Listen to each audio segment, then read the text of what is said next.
Hello. In this PowerPoint presentation, you will hear about how to structure your presentation. This is the third PowerPoint in a series of 4. The first one was focused on non-verbal communication, the second on verbal communication.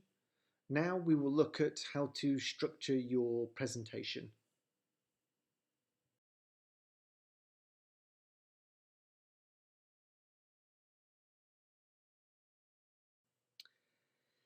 As you have already seen, here is a brief reminder of the schedule for presentation practice in Q2.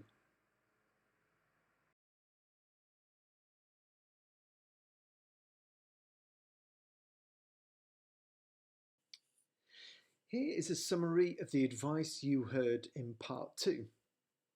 First of all, pay attention to speech speed. Slow down when introducing new or complex information. Secondly, pause. Give your listeners time to process the information you are sharing. Thirdly, vary your intonation. This makes a presentation more enjoyable and less monotonous. Finally, pay attention to voice projection. Think about the listener at the back of the room. Breathe deeply and control your voice.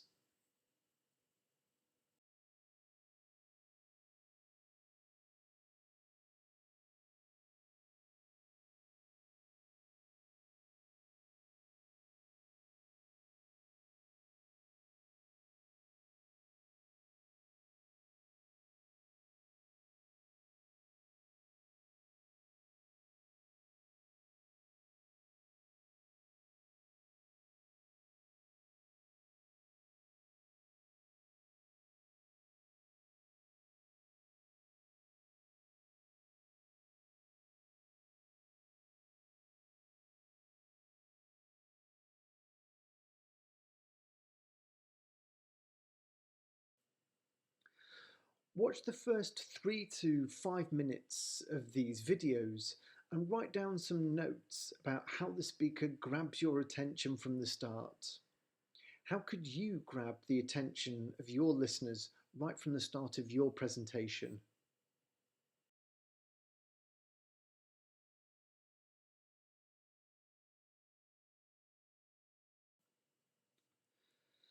You might ask yourself why starting a presentation with an interesting hook is so important.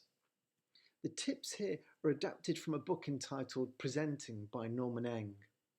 Starting like this: today we're going to talk about Facebook's new company brand called Meta. Or, in this presentation I'm going to talk about a new approach to public transport in Brussels. These openings are boring. This is a bad way to start. And here you will hear why. The human brain, the primitive part at least, tunes out the messages that are unclear, complicated, irrelevant, and or boring. That's about 90% of messages out there, which makes sense since we're exposed to thousands of commercial messages a day. As long as your well-being is not being threatened, your primitive brain will try to ignore the messages or spend the least amount of time on them. Think of your primitive brain as the bouncer at an exclusive club. He's the gatekeeper.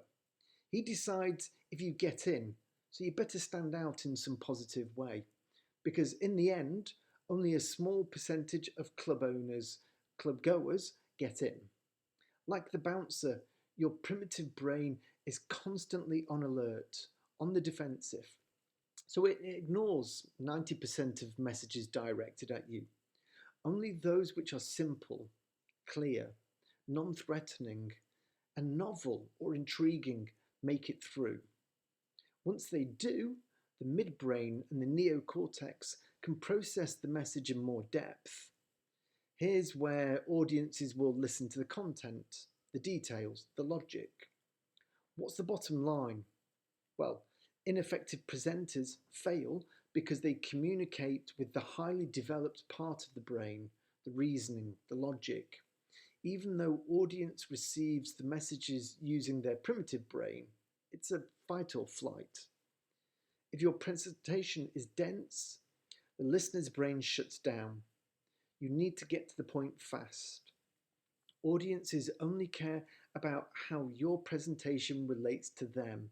So, define your purpose immediately.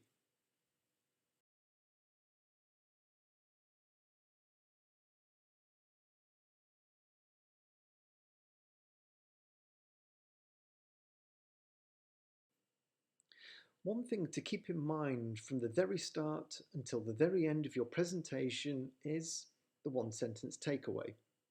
What is the one sentence takeaway? There are two parts of the one sentence takeaway, the what and the why. What is the main message? What do audiences need to know by the end of the presentation? And why do they need to know this? Why is this important to the audience? Why does it matter? Start with the message and the purpose. What's your main message? Whatever it is, capture it in one sentence. If there's one thing the audience needs to remember when they walk out, what is it? Keep that in mind. Why? Address the why question at the beginning of your presentation. Instead of thinking about things like, what should I say? What goes in this slide? What graphs or charts might I use? You should only think about those things after you have figured out your main message and the reason why your main message matters. Your main message, or the big revelation, should be up front. This will sustain the rest of your presentation. Don't make the audience wait. By starting with the why, the listeners have context and are ready to hear more. Now they see a point to being here. Now they're going to care about what I have to say. Now they're paying attention. This is how to present effectively. Start with the why.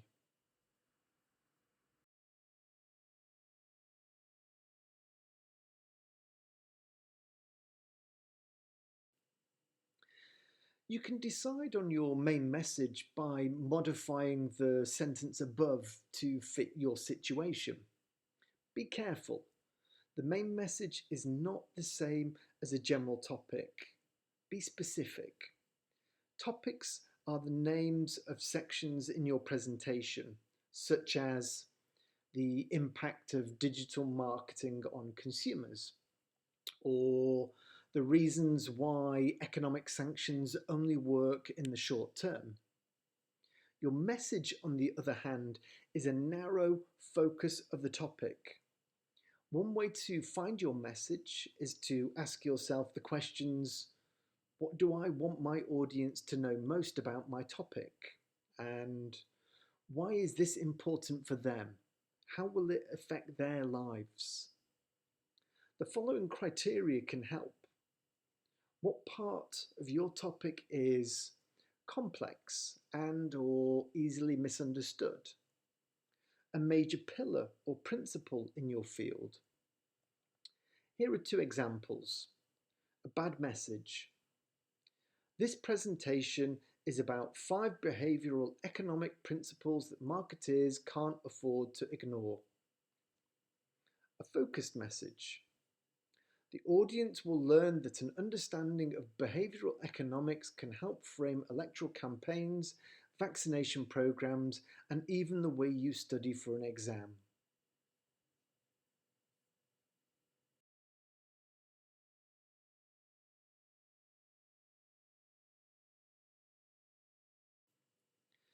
Connect with your audience. You should always be open by connecting with the audience. Start with the why. Here's where you determine your opening hook. It launches your presentation, and the strength of the hook will determine if it's launched into orbit or if it remains on the ground. Opening presentations with a provocative question such as, why is racism still such a problem in the workplace? It makes the audience sit up and listen.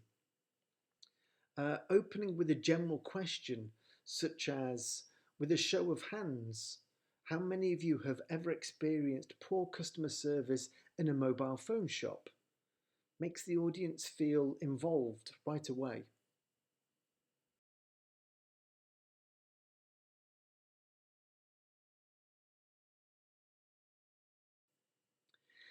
If you want to make a point, tell a story. Storytelling is key for people to understand, empathize, and then embrace the point you are making. People connect to stories, so don't just give them logic and rationale. Tell them stories.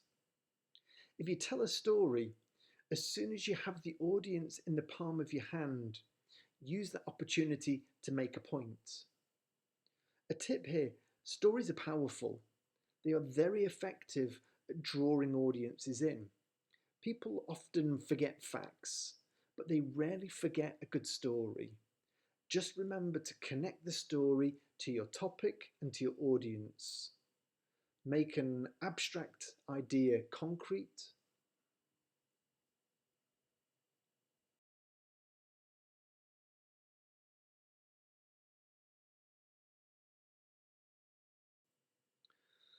Once you know the main message you want the audience to hear, and you have thought about an interesting opening and how you can make a connection with the audience by perhaps using a provocative question or a story, then you can start thinking about a title for your presentation. Titles such as the metaverse or the coronavirus pandemic are not very useful. You might perhaps state your title as a question. For example, how will the metaverse affect the world of work in the future? This is a lot more engaging than simply saying your presentation is about the metaverse. Stating the title as a question draws people in because a question needs to be answered. You might also use how-to statements or lists as indicated in the slide.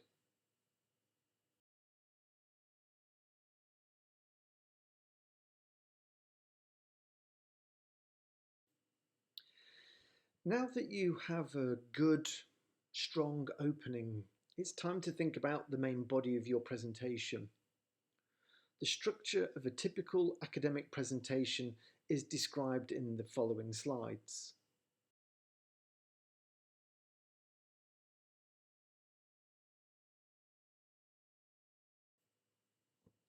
Here is the typical structure of a research presentation.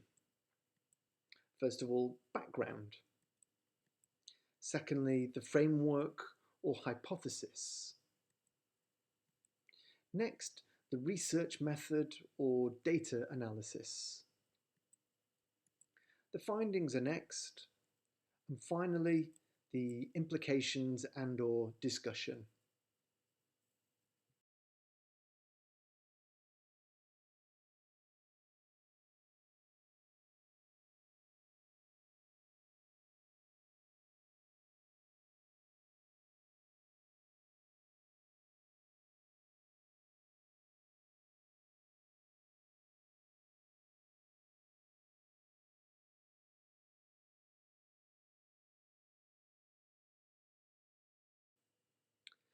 But why do you need to have the implications at the end?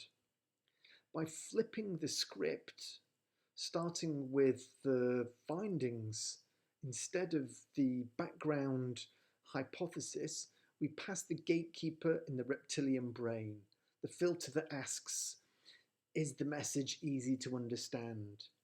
Is it simple and clear? Is it novel? Is it relevant to me? Presenting the research findings and implications up front, especially if they are surprising, immediately hooks the audience. This is the same with the implications, the why should I care? In this case, it answers the audience's question. What do the results of this study mean for me? Do not put this last as most research presenters do. To end, the presenter can talk about ways in which to apply this research. So, Once again, we circle back to the audience. Put the why up front.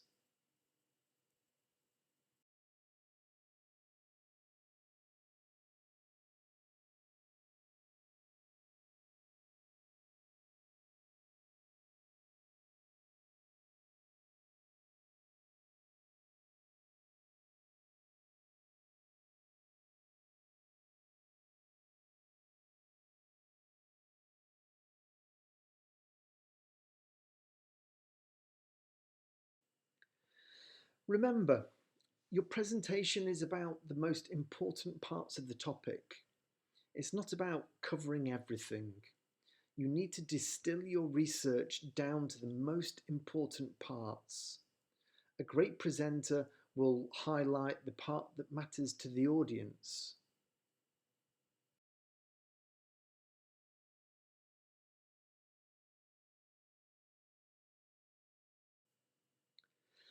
As mentioned before, the main body of your presentation is where you talk about the most important parts of your research, such as the framework, the hypothesis, the research method, and the results of the data analysis. You obviously have to talk about this. Just make sure to repackage it in a way that resonates. The key is to involve audiences at very specific times while presenting. So, for example, use provocative questions, use real questions, informal surveys, the raise your hand if.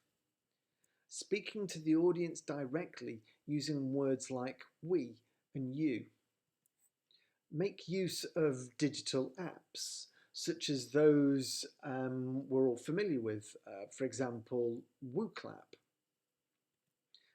Use a relevant movie clip, maximum 60 seconds. Explain why you chose this clip.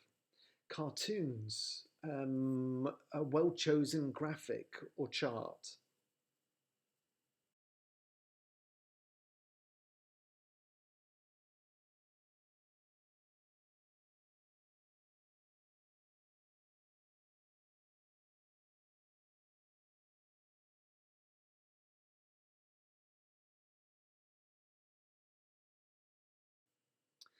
Take a few seconds to read these two similar messages and decide which one is more effective and why.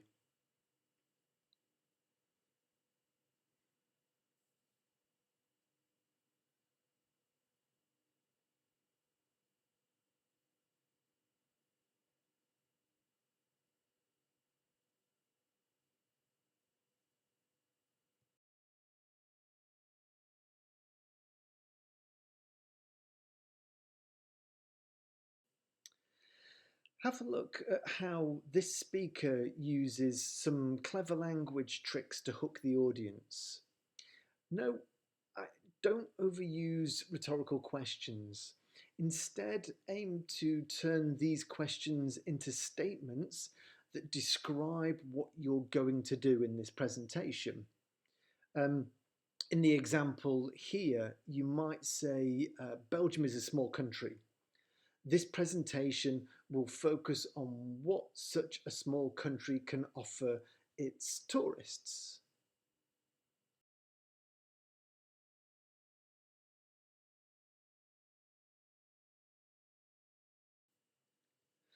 Presentations are not about transmitting information. They are about convincing the audience that your research is valid and deserves more attention. Your goal is to persuade, convince, influence, and get audiences to act. That is why you need to make use of different structures, such as those listed here, when designing your presentation.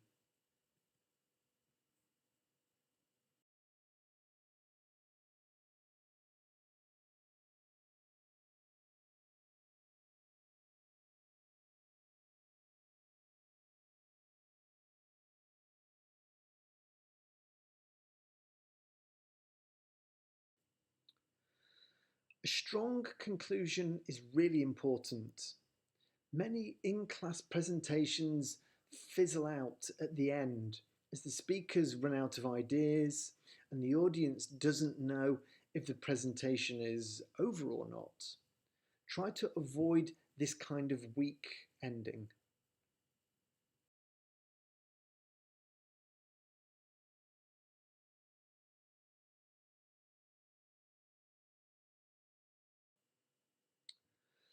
Instead of a conclusion, circle back to the main idea of your one sentence takeaway. Reinforce that message. Reinforce it again.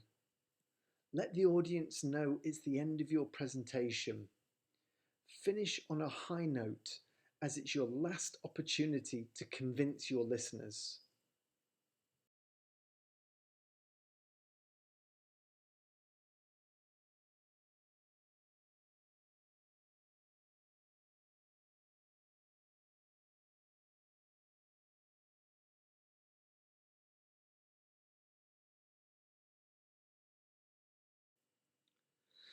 The conclusion of your presentation might contain 4 elements. A summary, which does not need to be too long, 4 or 5 sentences perhaps with reference to your one sentence takeaway. A question. Ask your audience a question at the end of your presentation, but don't answer this question yourself. Ask them to think about it. You will force them to think about it after they leave. Give the audience a task or a call to action. And finally, you might make recommendations for future research or investigation based on your research.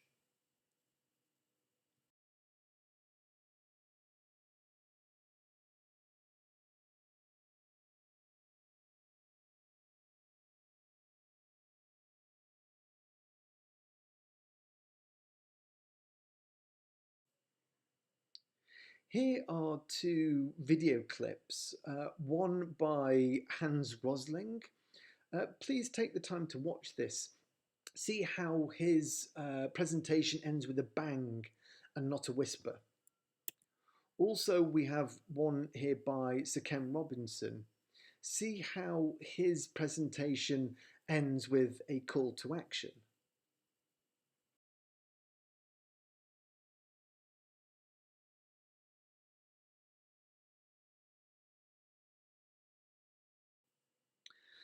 Professor Norman Eng summarises his advice on how to approach a presentation with a very useful acronym, CIA. C is connect with the audience. I, instruct them on the main points of your speech. Think about your one sentence takeaway. A, apply your recommendations. The audience should be asking themselves, what does all this mean for me? Norman Eng asks us to notice how each part of the CIA acronym outline connects back to the audience's perspective. You begin the presentation by connecting with them as you instruct, you provide relevant examples, you finally apply the topic to their world. That's how you engage.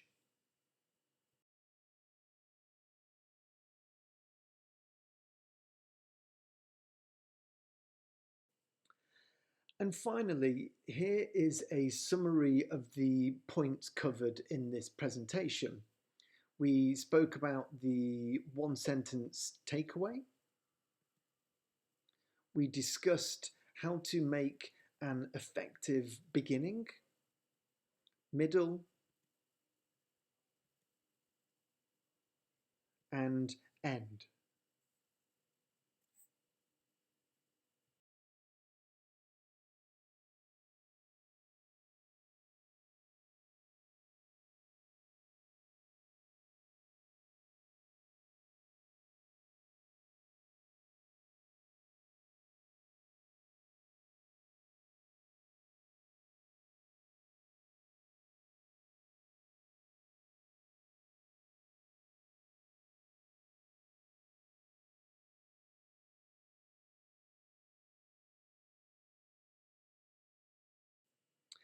So, now it's over to you for presentation practice number 3. Pick an example of nudging which you think works very well, or possibly you think it does not work well. Pay attention to the structure of your presentation using the criteria in the checklist for presentation practice 03. You may do this presentation live in class or as a recording and email it to your teacher. Good luck.